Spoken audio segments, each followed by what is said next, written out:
McCauley, Pray It Up in Syracuse, New York. If I hear that people gained weight from stress, I hear it at least 20 times every Thursday, maybe 30 times. I don't know, a lot. I had a very stressful week. And what I truly believe is that life is stressful. Every day something happens, and if it doesn't happen in your own life, which is a miracle, it happens in one of your children's lives, or it happens in your neighbor's life, or your friend's life, or your sister's life, or the world, Syracuse, the world. You do not have to look very far to find stress. And some people thrive on it, though. I personally thrive on peace and quiet. I love it when I'm all in my nightgown. And I mention my nightgown a lot. It's a happy place for me. It's a very happy place. I have summer nightgowns that are nice and silky. I have winter nightgowns that are nice and comfy. My nightgowns mean a great deal to me. They're never tight. You can never have a tight nightgown. They gotta be, what everyone? Loosey-goosey. Loosey-goosey. Okay, so 4 spiritual ways to reduce stress. Number 1, everyone, is give it to Jesus. Jesus is there like, excuse me, hello, hello.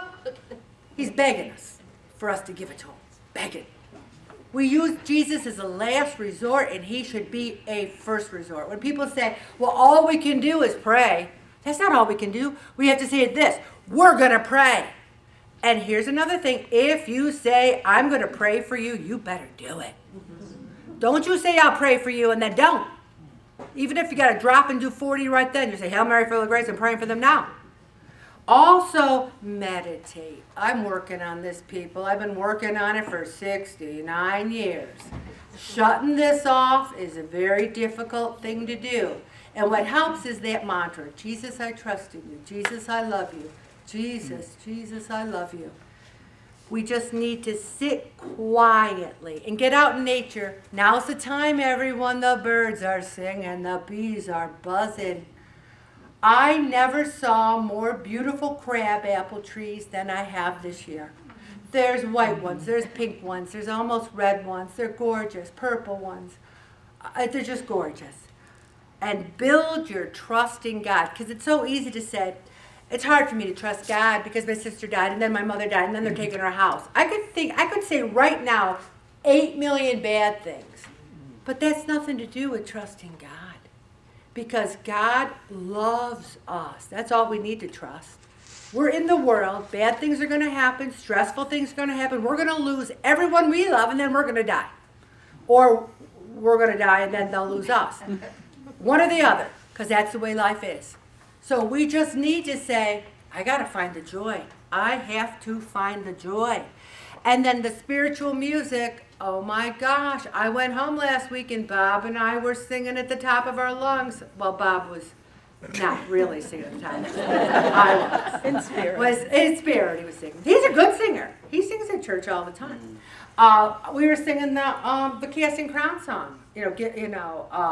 Jesus. I don't need to leave a legacy, only Jesus. It was a beautiful song.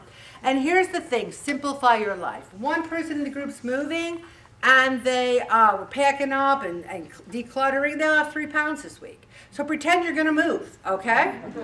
Go into your bedroom and say, I'm moving. People are like, you're moving? No, but I'm just pretending so I can lose 3 pounds. Also, simplify your life. A couple people said, I saw you out at the garage sale. I'm being very discerning at the garage sales because I don't need a lot of stuff. I want to read a poem by Wendell Berry that sums up what I'm trying to say here. When despair for the world grows in me and I wake in the night at the least sound in fear of what my life and my children's lives may be, I go and lay down in the wood where the wood drake rests in his beauty on the water and the great heron feeds. I come into the peace of wild things who do not tax their lives with forethought of grief. I come into the presence of still water and I feel above me the day-blind stars waiting with their light. For a time I rest in the grace of the world and I am free.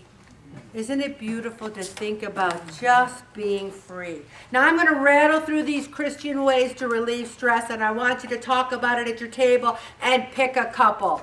Never borrow from the future. If you worry about what may happen tomorrow and it doesn't happen, you've worried in vain. Even if it does happen, you've worried twice, okay? Go to bed on time. A lot of retired people are like, oh, I'm retired. I'm gonna binge this Netflix show, go to bed at 3 and sleep till noon. It's a very bad habit to get into. I think you should go to bed at a decent time, get up at a decent time, and tackle the day. Delegate to other people, tasks. If you're married, I still know wives who are my age, and they're saying to their husband, would you like a cup of coffee? Let me get you a cup of coffee. Let me put your food on your plate. And I'm thinking, are their legs broken? They can't put their food on their own plate? I don't know, where do these women come from? I mean, I think it's nice to be kind and nice to be loving, but people can put their own food on their own plate. So, delegate tasks. Say, honey, would you mind putting your own food on your plate for dinner tonight? Also, unclutter your life. It's huge. The other day we were organizing the basement. I found a whole shopping bag full of newspapers from 2020. I think it was okay to recycle them. I don't think I need to read the 2020 papers. Also, live within your budget.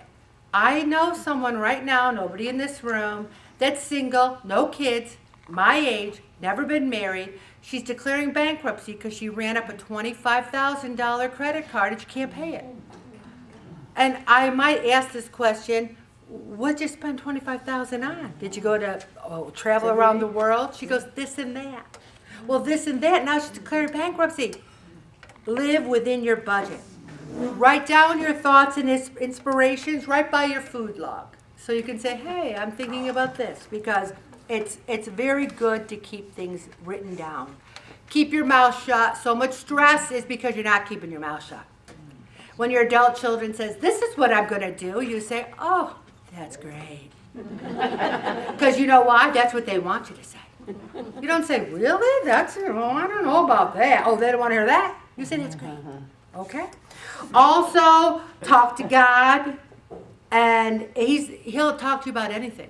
Anything under the sun. Laugh, and sit on your ego. I remember at work, I think, no one pays it. I work my butt off. I work so hard. I try so hard. No one pays attention to me. I'm doing this. I'm doing that. Well, when I retired, they made it Ellen McCauley Day, and I thought they were paying attention. People pay attention to what you do. You don't think they are, but you are. They are. Okay? And stress can affect your weight, your metabolism. You can build up too much cortisol. You have cravings for that comfort food. You think you deserve it. You have mood swings because you're eating the sugary foods and the carbs, and then it's a spiral.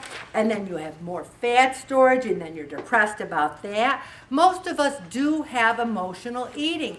There are people in this world who lose weight when they are stressed. They are not in Pray It Off, okay? They are not in this group.